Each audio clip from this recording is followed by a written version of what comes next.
I was sitting with the Holy Spirit yesterday, and I was so tired yesterday, and God's so gracious. He just let me go to sleep, but today I need to read you this in obedience so I can enjoy my weekend, and maybe this will be something that helps you, but always carry every word back to God. You can trust me to be holy, he says. In my sacred ideas, you will find my heart for you. They may sound far off or too lofty, but my ways are higher. I have more for you, always more for you. Rest, don't strive, and allow me to show you and teach you the way to go, and teach you how. You are capable of big things. You are not at the deficit you think.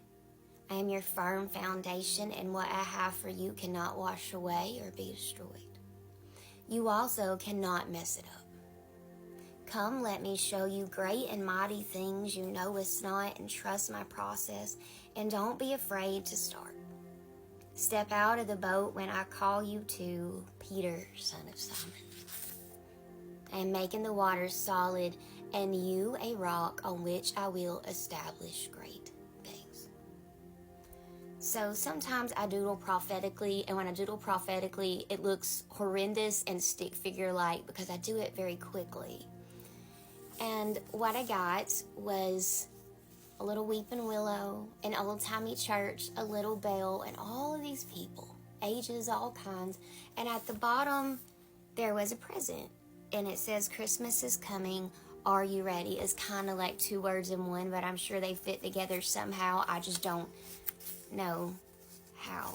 When I see a scene like I drew out, I think about family. I think about small town churches. And I don't mean religious, nasty, hateful, turn you away, judge you at every second. I don't mean that kind. I mean the kind that our grandmothers grew up in before the world was all crazy and everybody hated everybody and people actually prayed for each other, loved each other. You could borrow a cup of sugar and not have to worry about who was over in that house and what they'd do to you. Back in the good days, I guess you'd say, like back before everything was so complex. And I think about church picnics. I think about blankets. I think about sitting around and families getting to watch their kids run around and not worrying about who's going to get them. Mothers getting to sit down in their pretty dress and eat and have a moment because all the mothers are helping watch the kids. I think about family.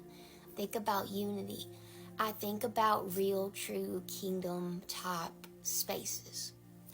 I don't really know necessarily what that presents, but to me it looks like God is building something on your life.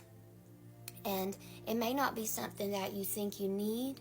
It may not be something that you even desire, but when it comes, you're going to know that it's yours when it comes. Peter didn't feel good enough for what Jesus called him to do. No. In fact, when Peter was martyred, they hung him upside down because he felt too unworthy to be hung in the way that his father was. So, I want you to think about that next time you don't know about what God's doing in your life, or you don't know where he's going, or he's telling you he's going to do something great and you don't know what it is. Here's the super secret of some things in life is that most of the time God will show you a thing, but he won't show you the full totality of it because he wants you to be surprised. And because if you knew it all, you'd be God. And none of us know it all, and that would be silly. God gives you opportunities to be surprised, and God will show you just enough to have a glimmer of the hope that you need to get there. But when you get there, it might look nothing like you thought it would, but it'll be all the better than you ever thought it could be. I hope you have the best week, weekend, day, night, wherever this finds you. And I pray that you feel the love of Jesus everywhere that you go. As with all things, take this word back to God. And I will talk to you later.